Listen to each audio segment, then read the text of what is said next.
Henry Cejudo wins the UFC Bantamweight title with a third round stoppage of Marlon Moraes. This is the battle camp. Please hit the subscribe button. You'll find it in the bottom right hand corner of your screen. Um, this card, UFC 238, fuck me, it had some amazing fights, some really, really entertaining fights, and this fight between Cejudo and Moraes was right up there. It was fitting of the fact that the winner of this fight becomes the bantamweight champion. They both fought like they wanted the championship. They wanted to win that belt. Do you know what I mean? The way they were attacking and um, the way this fight unfolded, it showed so many kind of a couple of different sides to Henry Cejudo, and kind of just showed just how good he is. And I'll explain why. Because within the first 5 seconds of the first round, Marlon Moraes threw a dirty leg kick, a powerful leg kick that cracked Henry Cejudo in his calf, and that kind of set the tone to how the first round unfolded. Because what it basically was Henry Cejudo, it felt like he was trying to stay out of Marlon Moraes' striking range, and the game plan, in my opinion, may have been for Cejudo's team probably thought that he had a speed advantage. So the game plan was for him to stay out of range, dip in and out, hit him light Marlon Moraes out, and then come back out of range again. But the problem is, Marlon Moraes just seemed like he had the speed advantage to start with. He seemed more fluid, more comfortable on the feet. So when Henry Cejudo was taking positions that he felt were outside of striking range, they weren't, because Marlon Moraes was able to close the distance with leg kicks, and then he started throwing head kicks as well. But he was able to close the distance quickly and basically strike and hit and hurt Henry Cejudo. And that basically just went on throughout the first round. As that was unfolding, Henry Cejudo was basically kind of, as he was trying to come into range and throw his own strikes, he was losing every one of those exchanges effectively. Whether he was trying to kick or punch, anytime he got close to Marlon Moraes, he was having to pay for it because Moraes was connecting. Now, when the second round started, it was more the same, more leg kicks, and those kicks were connecting basically. And then what basically happened, I think the turning point of the fight was Henry Cejudo got hit by a leg kick and it swept him off his feet. And at that point, it almost felt like Henry thought to himself, right, the plan that we've got isn't working. He spoke in the post-fight interview about how he had a leg injury. I think he said he had a sprained ankle or some shit like that. But he had an issue with his leg. Even if he didn't have a sprained ankle, the amount of leg kicks he was eating, that would have inhibited his mobility in the fight anyway. Do you know what I mean? So he just made that adjustment on the fly. He just thought, fuck it. I can't keep taking these leg kicks. And he threw a punch, he threw a left hook, which seemed to rock Marlon Moraes a little bit. But then after that left hook, there was about a minute or two where nothing really happened. Like, he didn't capitalize on the fact that he kind of rocked Moraes.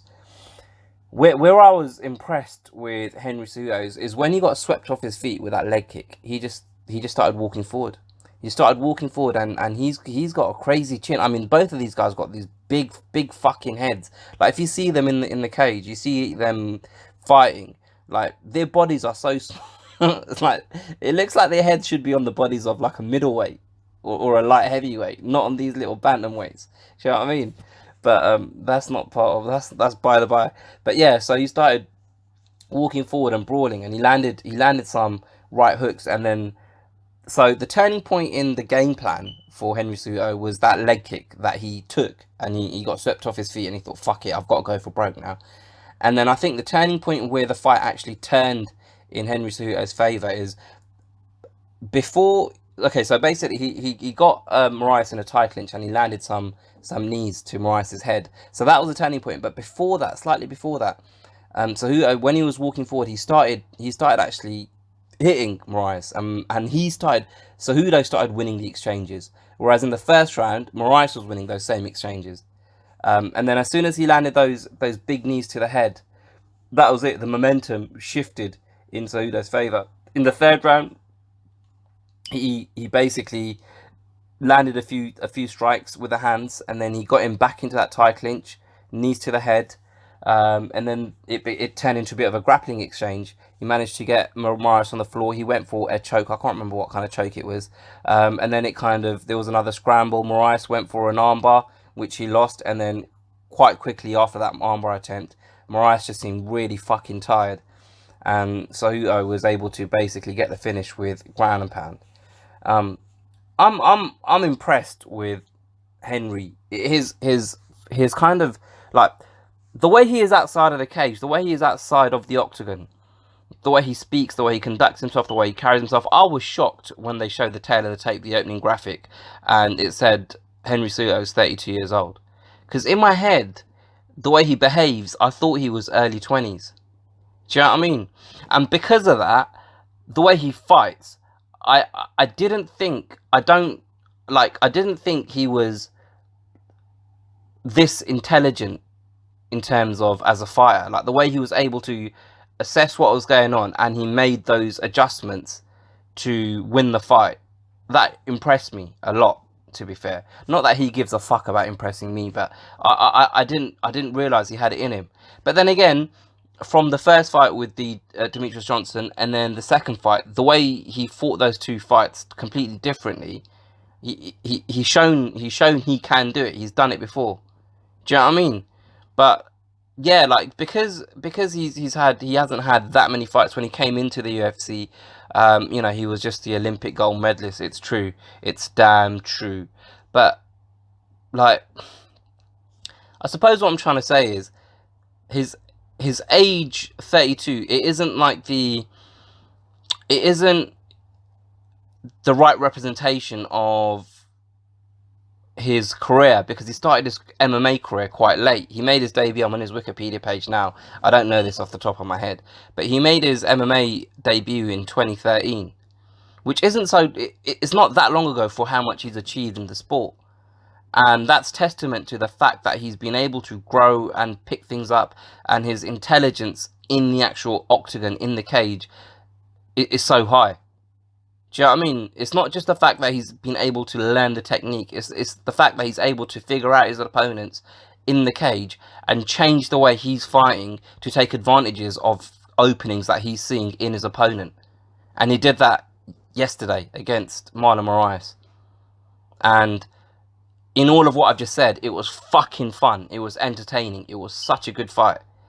And fuck me, man, hats off to Henry Cejudo, because when he won that belt against Demetrius Johnson, and it feels like it's quite long ago, but it wasn't. It was last year, 2018. Do you know what I mean? Like he beat Demetrius Johnson, and then he's beaten TJ Dillashaw, and then now he's gone and beaten Marlon Moraes. He's literally he's had 3 career-defining fights in the space of just under a year.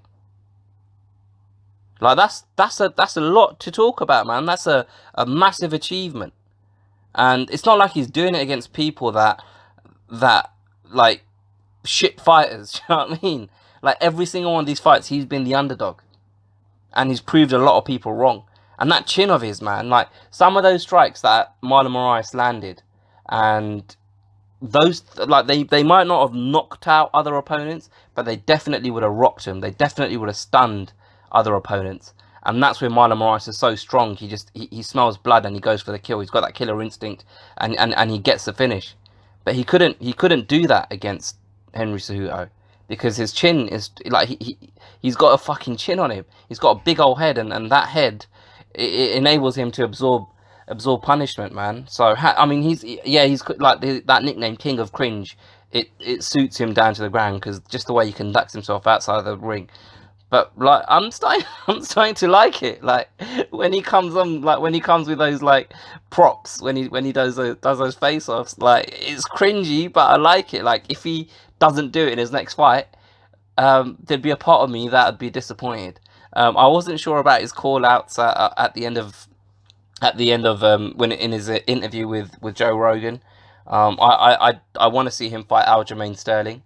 I think that's the fight to make, because there's no one at 125 pounds that I can think of that has put themselves in a position to be the number one contender.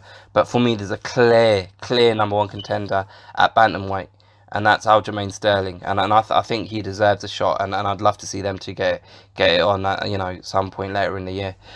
Anyway, let me know what you guys think about the fight. Let me know what you think about the performances of the two guys, the whole card, just in general. If there's anything that you want to discuss about the whole event, UFC 238. Put it in the comments and I will respond. Thank you for watching. Please don't be scared to hit the like button, hit the share button, hit the subscribe button, and I'll talk to you guys on the next one.